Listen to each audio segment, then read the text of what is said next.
Welcome to CDV 601 Curriculum Theory and Practice. On this part, we will be learning educational philosophies. Well, we just have learned about the four major philosophies, which are realism, idealism, pragmatism, and existentialism. Out of these, philosophies of education have also emerged, and we have five. These are perennialism, essentialism, progressivism, humanism, and reconstructionism. Each of these philosophies has roots in one or more of the four major philosophical traditions. For example, perennialism draws heavily on realism. Essentialism is rooted in idealism and realism. And progressivism and reconstructionism stem from pragmatism. Some reconstructionism has links to existentialist views. So let us now go to learning perennialism. What is perennialism?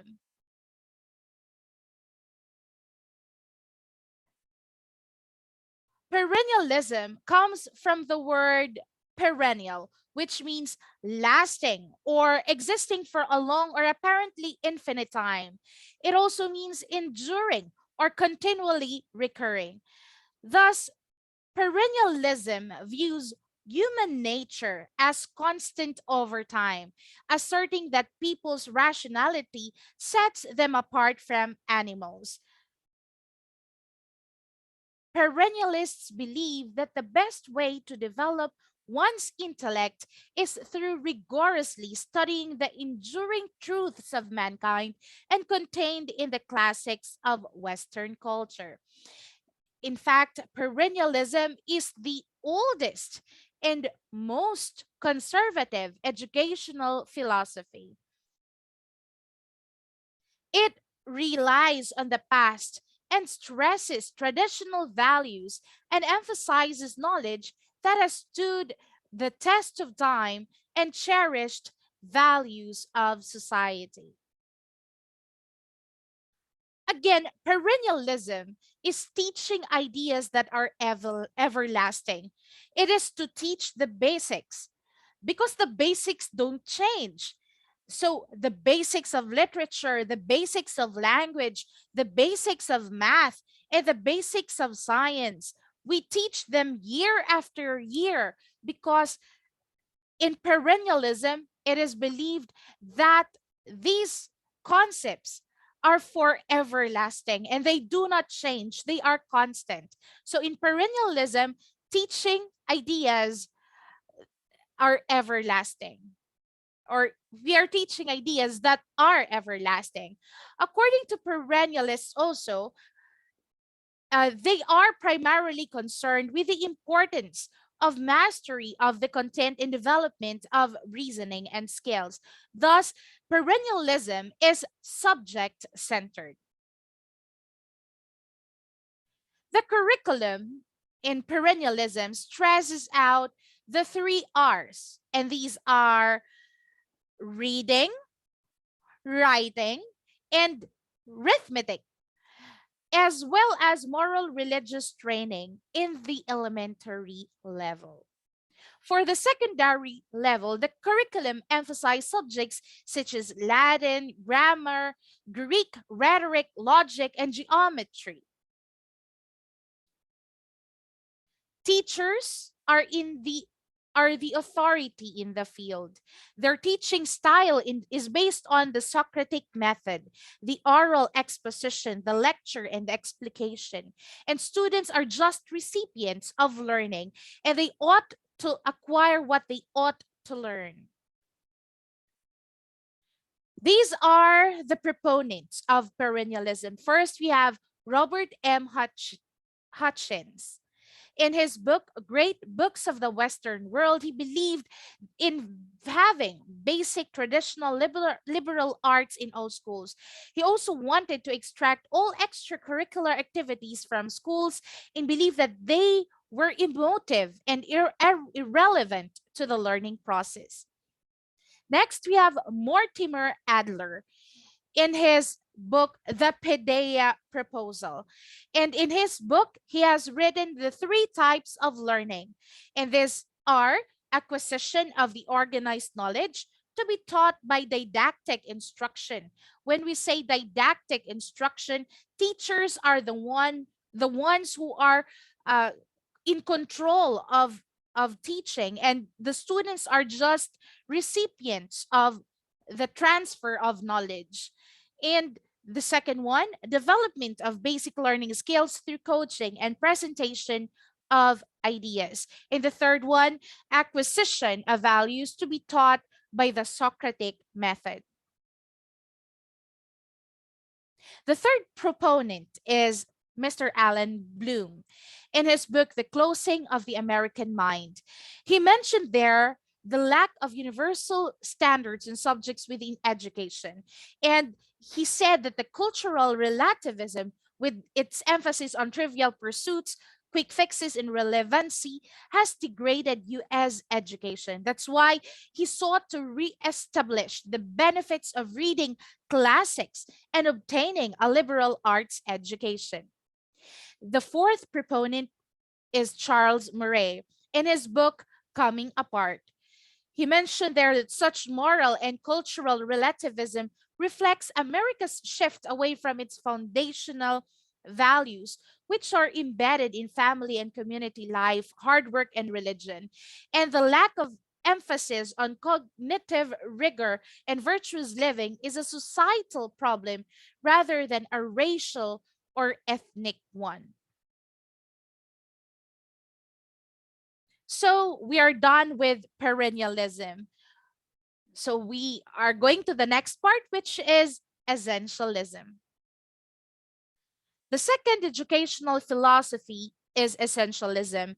And from the word essentialism, we get the essential, which means absolutely necessary or extremely important.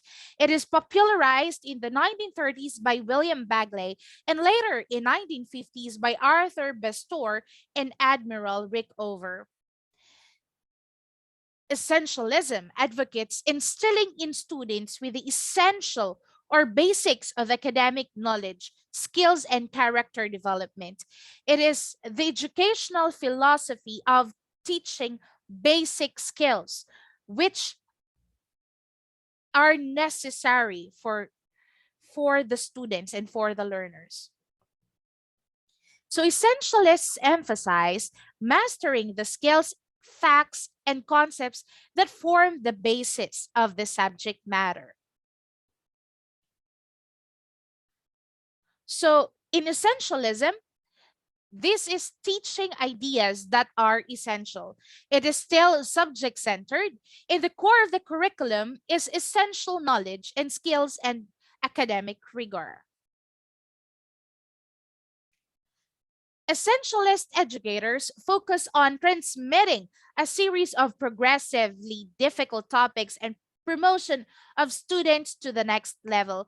This means that the focus of essentialists is to teach what is essential and what is important and helping the learners move to the next level by promoting them once they acquire the essential skills and knowledge.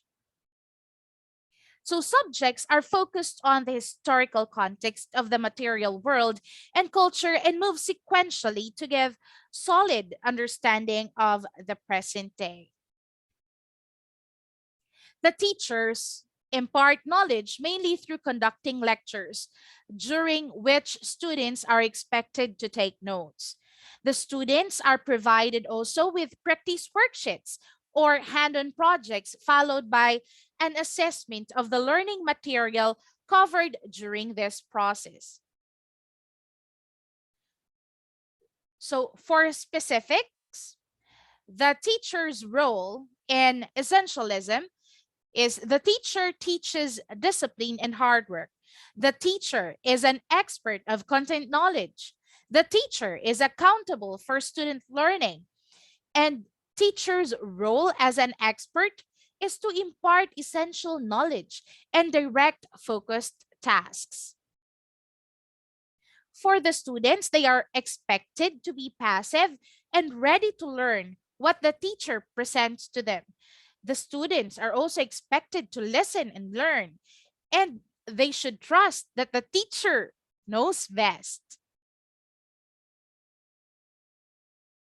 So for perennialism and essentialism, they are actually the traditional part of the educational philosophies.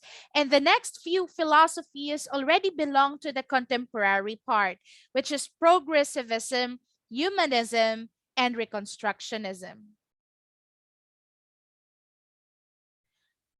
Progressivism comes from the word progressive, which means happening or developing gradually or in stages. It means proceeding step by step. So, progressivism developed from pragmatic philosophy as a backlash against perennialist thinking in education. It grew out of the political thought of progressives, such as Robert LaFollette, Theodore Roosevelt, and Woodrow Wilson, and out of the McCracker movement of the 1910s and 1920s. Progressivism is considered a contemporary reform movement in educational, social, and political affairs. Progressivism emphasized the how to think, not what to think. So, education and progressivism should focus more on the whole child rather than on the content or the teacher. It is now learner centered, and learning is rooted in the questions of learners that arise through experiencing the world. It is active, not passive. Progressivists believe that individuality, progress, and change are fundamental to one's education. It is anti authoritarian, experimental, and visionary, and aims to develop problem solving ability. The progressive movement split into several groups: child centered, because the child is the center; activity centered, they prioritize the activities that the child is given; creative, they prioritize and they encourage creativity; and neo Freudian, which emphasizes the learning of the subconscious.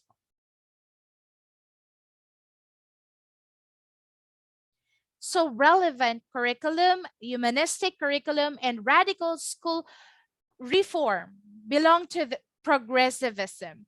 So, are the these curriculums are products of progressivism. In relevant curriculum, students took a more active role in their education, and they may demand a more progressive and student-centered curriculum. Humanistic curriculum, which later we will be discussing also in the humanistic philosophy, this is a reaction to a perceived overemphasis on subject matter and cognitive learning in the 1960s and 1970s.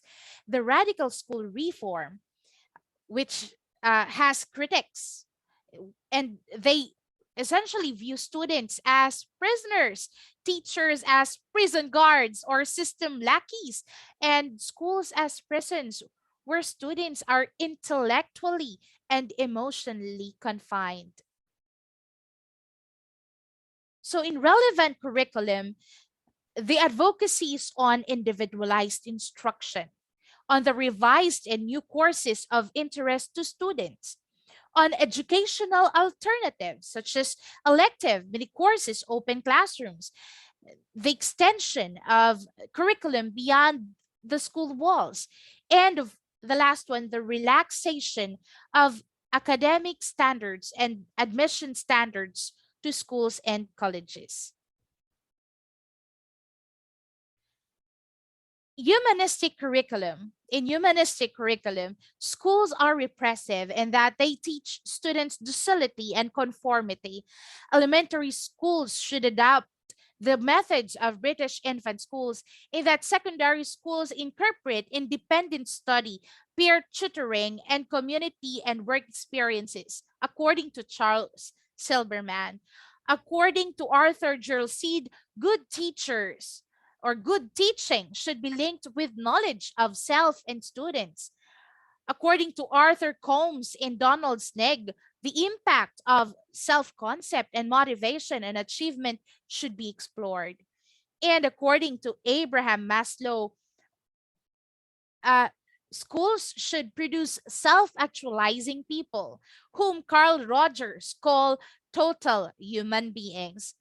So, humanistic curriculum emphasizes happiness, aesthetics, spirituality, caring, and empathy. The radical school reform have criticized educational establishments. Edgar Freidenberg, John Holt, Paul Goodman, and A.S. Neal expressed disdain for establishing school methods, compulsory schooling, adult authority, and school rules. Van Illich, Henry Giroux, and Peter McLaurin expressed contempt for the society within which schools exist. School as number one, sort and track students for various jobs that perpetuate class differences. And number two, perpetuate a culture of production and consumption that benefits the few and exploits the many. So these proponents said that in lieu of the school, there might be number one, educational objects. Number two, peer matching. Number three, skill exchanges. And number four, educators at large. So we already discussed perennialism, essentialism, progressivism, and now we are on to the fourth educational philosophy, humanism.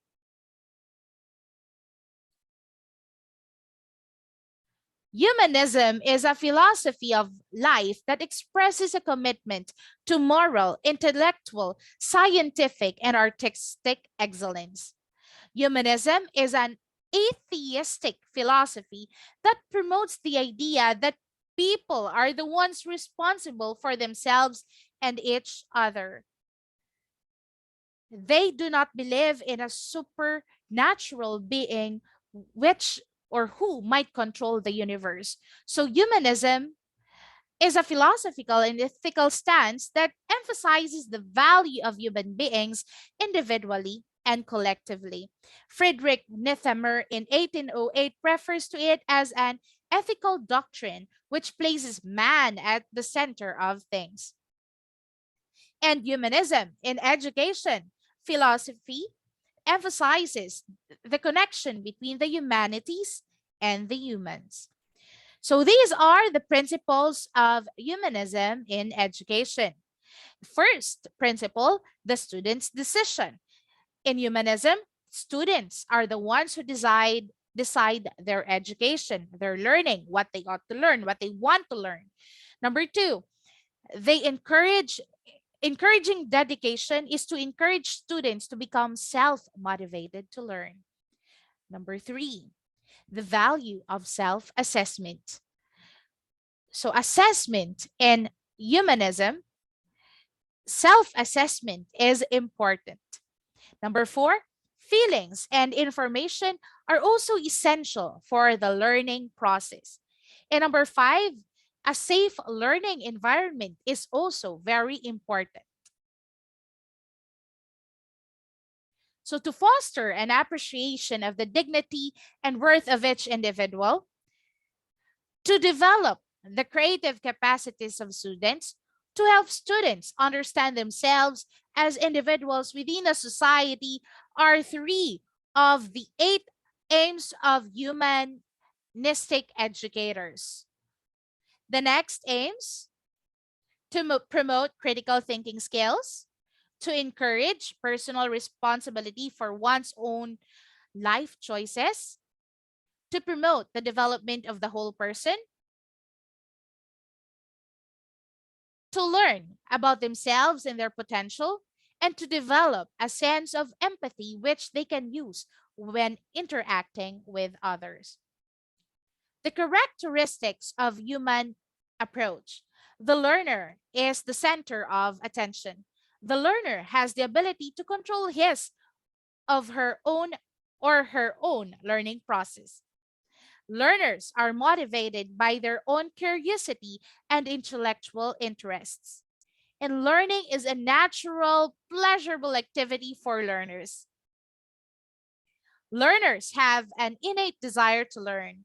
Learning occurs through experience and reflection.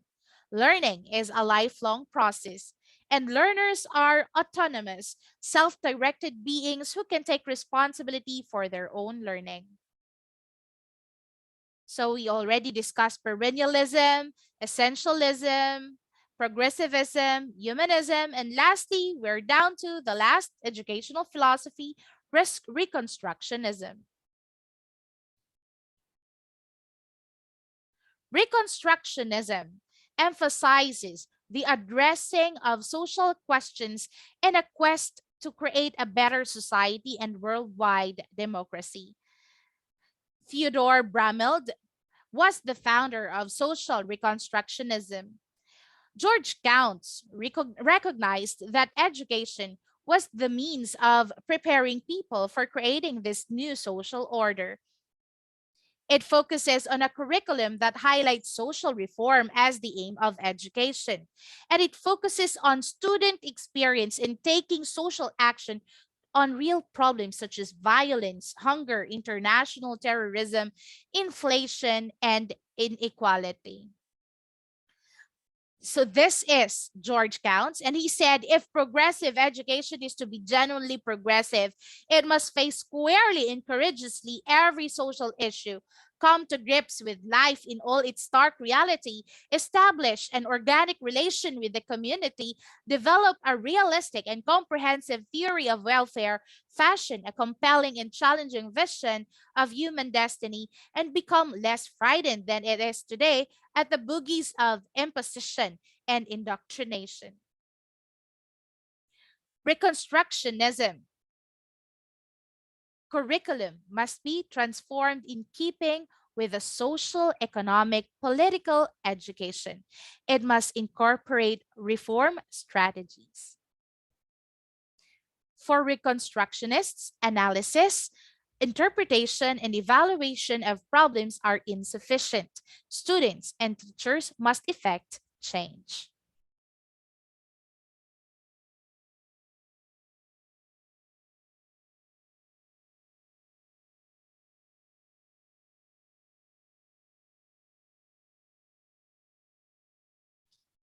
Society is always changing, and the curriculum has to change. A curriculum based on social issues and services is ideal. Proponents are Christopher Jenks, Jonathan Kozol, Gary Orfield, William Wilson. So in Reconstructionism, the educational program, number one, critically examines a society's cultural heritage.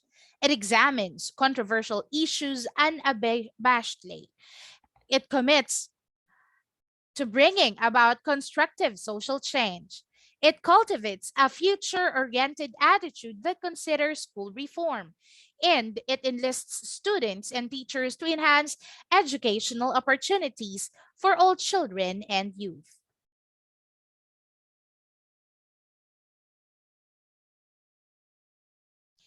In Reconstructionism, students have the capacity to think, question, and be critical. Teachers and schools need to educate students to be informed citizens and agents for change. Reconstructionism has three: globalists, reconceptualists, and equal educational opportunity. In the effects of globalists, today's Reconstructionist educators tend to be sensitive to global issues, which they analyze as part of the larger social order. Reconceptualists include the intuitive, personal, mystical, linguistic, political, social, and spiritual in their approach to curriculum. For equal educational opportunity, Horace Mann said, education beyond all other devices of human origin is the greatest equalizer of the condition of man, the balance wheel of the social machinery. So here are the 5 factors for equal educational opportunity. Number 1, offering the same curriculum to all children with the intent that school facilities be equal. Number 2, schools' racial composition. Number 3, intangible characteristics such as teacher morale and teachers' expectations of students. Number 4, cognitive and economic outcomes for students with equal backgrounds and abilities. And number 5, cognitive and economic outcomes for students with unequal backgrounds and abilities.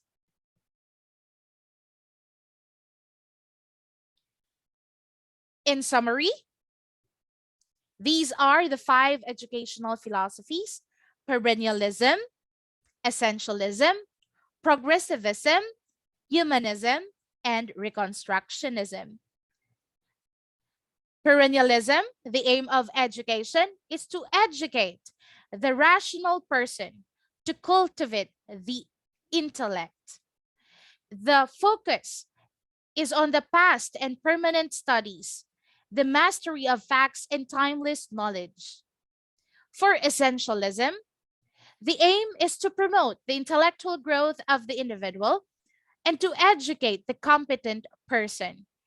Its focus is on the essential skills and academic subjects, the mastery of concepts and principles of subject matter. For progressivism, which is already a contemporary educational philosophy, aims to promote democratic social living. Its focus is the knowledge leading to growth and development, living learning process, and its focus is on active and relevant learning. For reconstructionism, its aim is to improve and reconstruct society, to educate for change and social reform.